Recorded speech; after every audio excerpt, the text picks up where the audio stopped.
sini ada bacaan berjudul Mozaik Kreasi Bersama. Lani duduk termenung di meja ruang tengah rumahnya. Di hadapannya terbentang sebuah karton besar, masih kosong. Pak Burhan memberi tugas kepada anak-anak untuk membuat mozaik kreasi sendiri. Tugas tersebut harus dilakukan secara berpasangan. Lani berpasangan dengan Edo. Sejak kemarin, Lani sudah mencari ide untuk tugas tersebut, tetapi ia belum menemukan yang sesuai. "Ah, tunggu Edo saja," pikir Lani.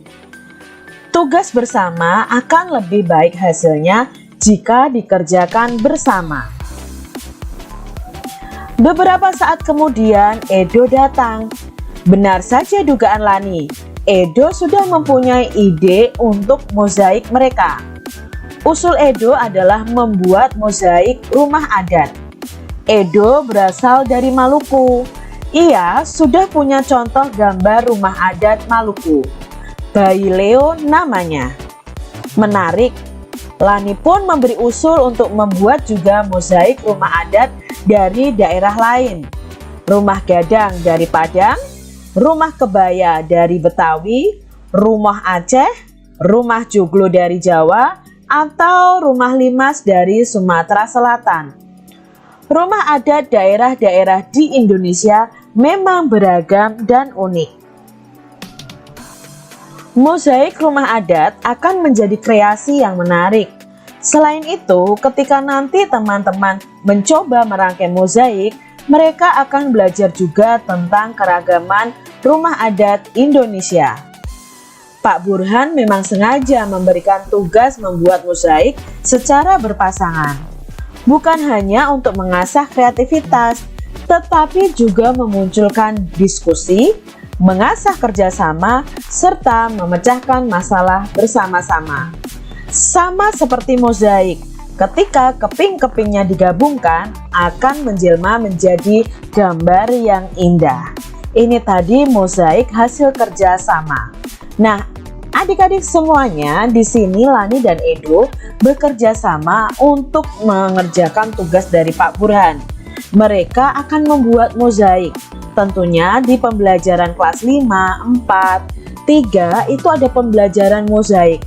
Mozaik itu adalah sebuah gambar yang terbuat dari kepingan-kepingan gambar atau kepingan-kepingan kertas, kepingan-kepingan kaca, kepingan-kepingan kaset CD yang dipatah-patah, dan lain sebagainya menjadi satu gambar yang indah jika dirangkai. Nah, di sini akhirnya Lani dan Edo membuat mozaik rumah adat.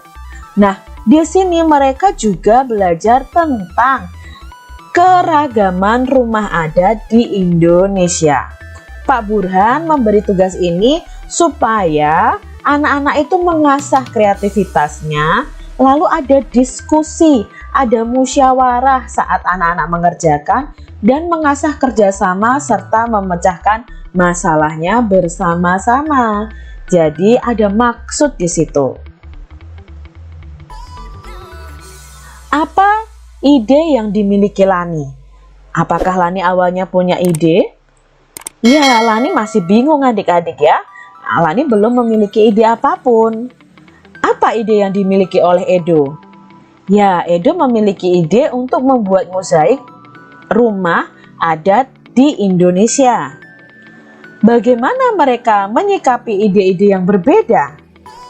Ya, mereka bermusyawarah. Mereka berdiskusi bersama-sama, seperti penerapan sila keempat Pancasila tentang bermusyawarah.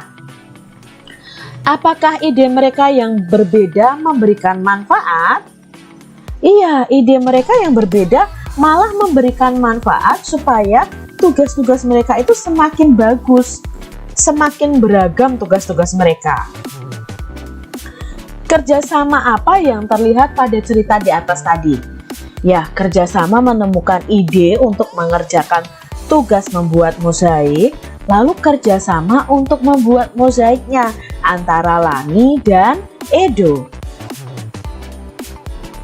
Apa Apa manfaat kerjasama dalam keberagaman? Nah, apa nih adik-adik manfaat kerjasama dalam keberagaman? Manfaat kerjasama dalam keberagaman adalah: 1. Kita bisa menyelesaikan masalah atau setiap pekerjaan kita dengan diskusi. Kita bisa menyelesaikan masalah atau pekerjaan kita supaya cepat selesai. Pekerjaan yang berat akan terasa ringan jika dikerjakan bersama-sama, karena muncul ide-ide dari setiap orang yang ikut dalam kerja sama. Hal baik apa yang bisa didapatkan ketika mereka bekerja sama dalam keberagaman? Hal baik apa nih adik-adik yang bisa didapatkan? Ya, hal baiknya adalah tercipta persaudaraan semakin erat walaupun berbeda. Lalu mereka bisa menyelesaikan masalah yang ada, bisa menyelesaikan tugas yang ada. Mereka saling berpendapat, mengasah pikirannya, mengasah kreativitasnya. Itu adalah hal baik yang bisa kita dapatkan dari kita bekerja sama. Nilai-nilai apa yang dapat kita contoh dari cerita Lani di atas? Apa yang bisa kita contoh? Ya, dari nilai kedisiplinan mengerjakan tugas ya. Mereka disiplin mengerjakan tugas. Nilai kerjasamanya ya. Nilai menghargai pendapat yang berbeda. Itu yang bisa kita contoh dari cerita Lani tadi.